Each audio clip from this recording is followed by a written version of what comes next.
Assalamualaikum warahmatullahi wabarakatuh. Palawargi sadaya anu ngadangukeun, anu nonton ieu channel, anu kusim kuring dipihormat tur dimuliakeun ku Gusti Allah. Dina kitab Kasyfatus Saja atau Safinatun Naja dina muqaddimah aya kalimah wa alihi wa sahbihi ajmain. Tah ayeuna sim kuring bade ngabahas kalimah wa alihi.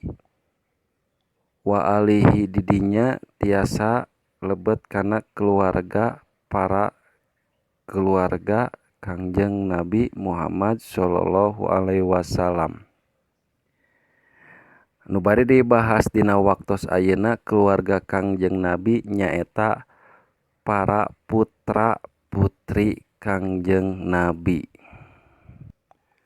Para putra putri Kangjeng Nabi Muhammad sallallahu alaihi wasallam anu dilahirkeun ti istri Siti Khadijah binti Khuwailid ngagaduhan keturunan genep. Ti Siti Maria budak ti bangsa Mesir anu dinikahi ku Kangjeng Rasul hiji janten 7. Ayeuna para putra putri anu dilahirkeun ti Siti Khadijah binti Muhammad nyaeta anu nomor kahijina Qasim. Qasim teh anak pertama ti Siti Khadijah sareng Kangjeng Nabi Muhammad sallallahu alaihi wasallam. Nami Qasim hartosna anu masihan imbalan. Dina waktos usia 2 tahun Qasim wafat di Janatun Mu'alla, dimakamkan di Mekah. Putra anu kadua ti Siti Khadijah sareng Kangjeng Rasul nyaeta Abdullah anu kenging julukan At-Thayyib atau At-Thahir, hartosna kesucian sareng kebaikan. Abdullah sami deui wafat dina taun 615 Masehi.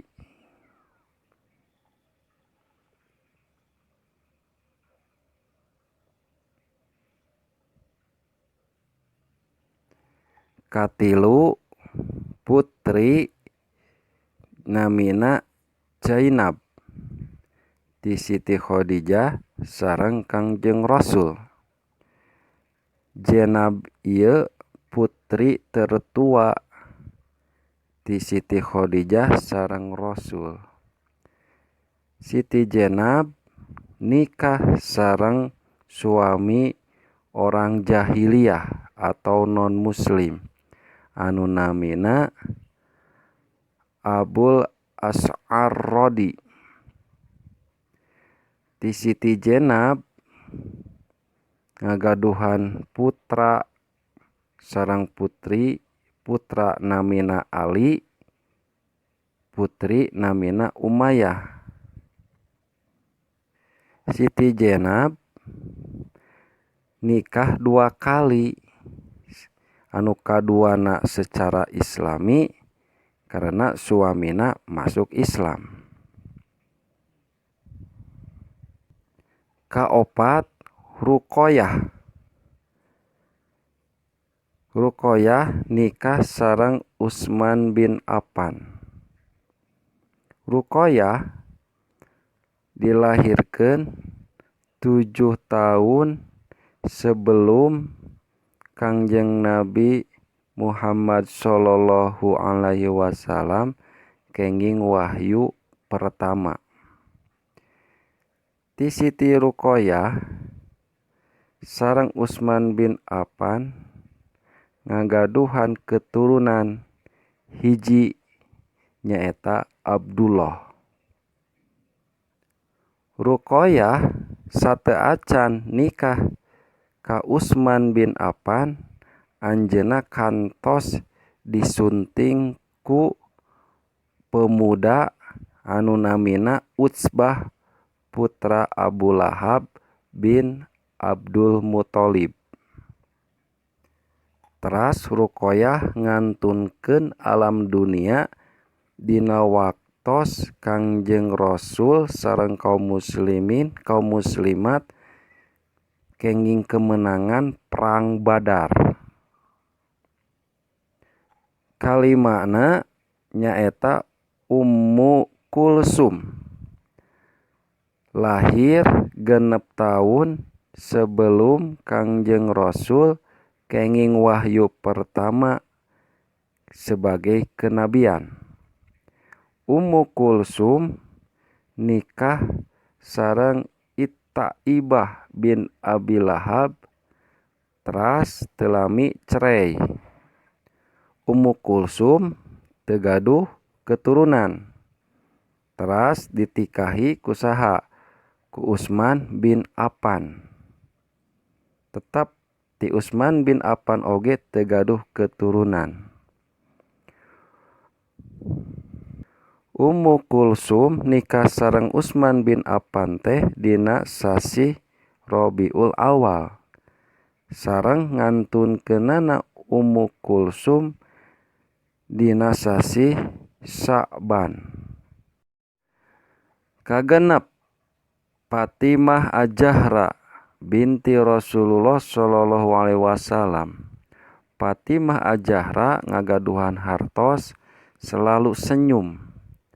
Anjeunna dilahirkeun di Mekkah dina waktos 5 tahun sebelum Kangjeng Rasul kenging wahyu sebagai kenabian.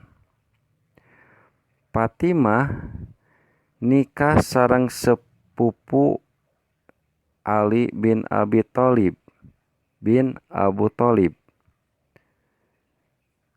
Fatimah wafat dina kaping 3 Ramadan atau kaping 11 Hijriah. Keturunan ti Fatimah nyaeta Hasan sareng Husain. Tah eta panginten anu genep putra putri Kangjeng Rasul anu dilahirkeun ti Siti Khadijah. Ieu anu katujuhna nyaeta Ibrahim, putra bungsu anu dilahirkeun ti istri Siti Maryah Al-Qibtiyah, seorang budak di daerah Mesir anu dinikahi ku Kangjeng Rasul. Ibrahim ngagaduhan nami anu sakitu saena sadayana para putra putrina Kangjeng Rasulullah sallallahu alaihi wasallam ngantunkeun dina usia balita. Ieu memukul manah Kangjeng Nabi.